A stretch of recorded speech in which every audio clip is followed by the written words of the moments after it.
Pulpy Tamarind Channelக்கு நான் உங்களை வரவேற்கிறேன். இன்றைக்கி நம்ம இட்லி மிளகாய் பொடி எப்படி செய்வதுன்னு பார்க்கலாம்.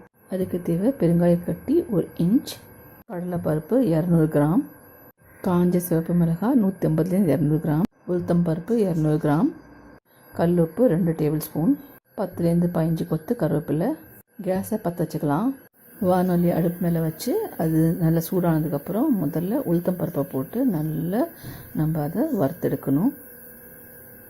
அதுக்கப்புறம் அந்த 2 ஸ்பூன் எண்ணெயை விட்டு திரும்பி நல்லா அது வறுத்து அது நல்லா முறுமுறுன்னு வர வரைக்கும் அது கலர் மாற வரைக்கும் வெயிட் பண்ணி அதுக்கப்புறம் அதை எடுத்து ஆற வைக்கணும்.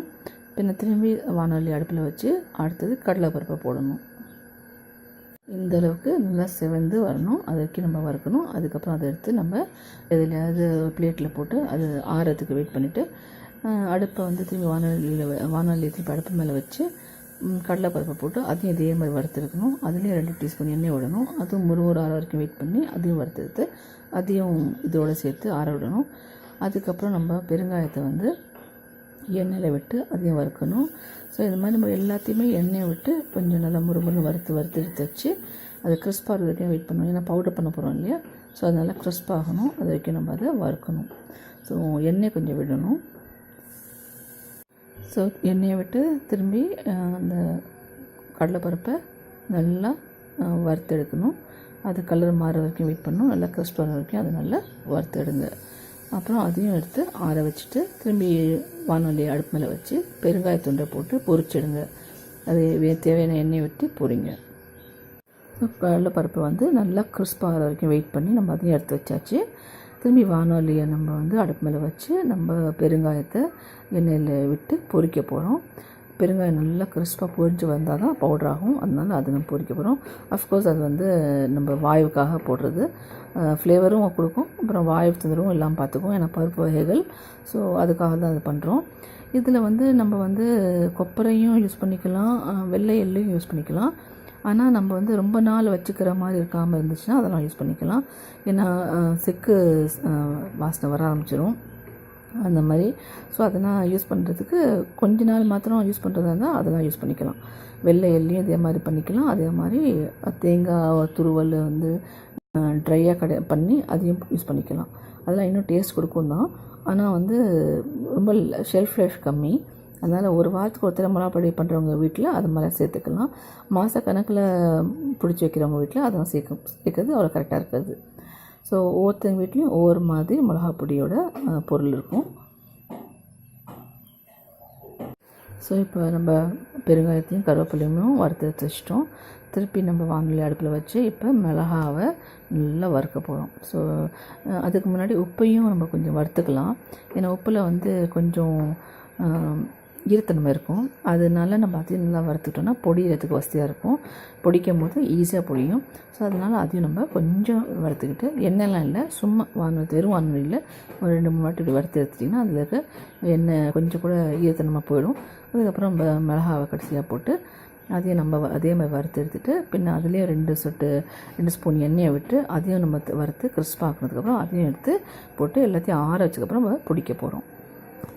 ஸோ மிளகாப்பொடி நம்ம முதல்ல சொன்ன மாதிரி ஒவ்வொருத்தவங்க வீட்லேயும் ஒவ்வொன்று பொருள் இருக்கும். சில பேர் வீட்டில் வேறு ஏதாவது பருப்பு, துவரம் பருப்பு கூட ஆட் பண்ணுவாங்க, அரிசி கூட ஆட் பண்ணுவாங்க. So it depends. மிளகாவை நல்லா வறுத்துடுங்க. 2 ஸ்பூன் எண்ணெயை விட்டு திருப்பி நல்லா வறுத்துடுங்க. இதுதான் வந்து நல்ல உரப்பான மிளகா எடுத்திங்கன்னா மிளகாப்பொடி நல்லா உரப்பாக ஸ்பைஸியாக இருக்கும். இப்போ எல்லாம் ஆறிடுச்சு. அதுக்கப்புறம் நம்ம பேட்சாக கொஞ்சம் கொஞ்சமாக எல்லாத்தையும் நல்லா குறைன்னு அரைச்சி எடுக்கலாம். அதுக்கப்புறம் அந்த அரைச்சி எடுத்ததும் ஆறணும். அது வரைக்கும் அதை எங்கேயாவது நல்லா பரவலாக வச்சு ஆற விடலாம். ஸோ இதில் நம்ம அரைக்கும் போது எல்லாத்தையும் மிக்ஸ் பண்ணி அரைச்சிக்கலாம். மிளகா மாத்திரம் எடுக்காமல் எல்லாத்தையும் கொஞ்சம் கொஞ்சம் போட்டு அரைச்சிக்கிட்டோன்னா அது எல்லாத்துலேயும் ஒரே மாதிரி ஃப்ளேவர் வரும். எனிவே கடைசியாக நம்ம திரும்பி ஸ்பூன் வச்சு எல்லாத்தையும் கிளறிவிட தான் போகிறோம். கிளறாமல் நம்ம வந்து பாட்டிலில் போட்டு அடைக்க போகிறதில்ல. இது வந்து எவ்வளோ வாட்டி அரைக்கணுமோ அவ்வளோ வாட்டி பேட்சஸ் அரைச்சி எல்லாத்தையும் கிளறி விட்டு அதுக்கப்புறம் ஒரு பாட்டிலில் நம்ம ஏர்டைட் ஜாரில் போட்டு அடைச்சி வச்சுக்கலாம். வேணுங்கும் போது நம்ம கொஞ்சம் எடுத்து யூஸ் பண்ணிக்கலாம். ஸோ இது நல்லெண்ணெய் போட்டு தான் நம்ம குழச்சி சாப்பிடுவோம். அது நம்ம எல்லாருக்கும் தெரியும் தான். இது வந்து மாதத்துக்கு நம்ம அரைச்சி வச்சுக்கலாம். இல்லை வாரத்துக்கு ஒருத்தர் டைம் இருக்கிறவங்க அரைச்சிக்கலாம். ஸோ இது வந்து நம்ம வீட்டுக்கு ரொம்ப தேவையான ஒரு விஷயம். இது இல்லாமல் வாழ்க்கையை ஓடாது. ஸோ மிளகாப்பொடி, இட்லி மிளகாப்பொடி தயார். ஸோ இட்லி மிளகாப்பொடி வந்து ஒவ்வொருத்தவங்க வீட்டில் ஒவ்வொரு மாதிரி பண்ணுவாங்க. எல்லா வீட்டிலும் நிச்சயமாக இருக்கும். அதோட இன்க்ரீடியன்ஸ் வேணால் மாறலாம், டேஸ்ட் கொஞ்சம் மாறலாம். சில பேர் ரொம்ப பவுடராக சாப்பிடுவாங்க, சில பேர் வந்து குழந்தான் சாப்பிட பிடிக்கும் சில பேருக்கு. இது அவங்களோட டேஸ்ட்டை பொறுத்து இருக்குது. அவங்களோட பழக்க வழக்கம், தட் இஸ் எப்படி அவங்க ஆன்சிஸ்டர்ஸ் எப்படி பண்ணுறாங்களோ அந்த பழக்கத்தில் வந்தது இதெல்லாம். ஸோ இதுதான் எங்கள் வீட்டில் பண்ணுறது. இப்படி தான் பண்ணுவோம். தேங்காயும் எல்லாம் நாங்கள் அவ்வளோ சேர்த்துக்க மாட்டோம். அது வந்து அவங்க விருப்பம். இது நெய் விட்டும் சாப்பிட்டுக்கலாம், நல்லெண்ணெய் விட்டும் சாப்பிட்டுக்கலாம், இட்லியில் போட்டு பிசைஞ்சும் சாப்பிட்டுக்கலாம். சுவையான இட்லி மிளகாய் பொடி ரெடி ஆயிடுச்சு. தேங்க்யூ ஃபார் வாட்சிங் Pulpy Tamarind Channel. Please subscribe, share, like, comment and press bell icon for notifications. 70வது குடியரசு தின வாழ்த்துக்கள்.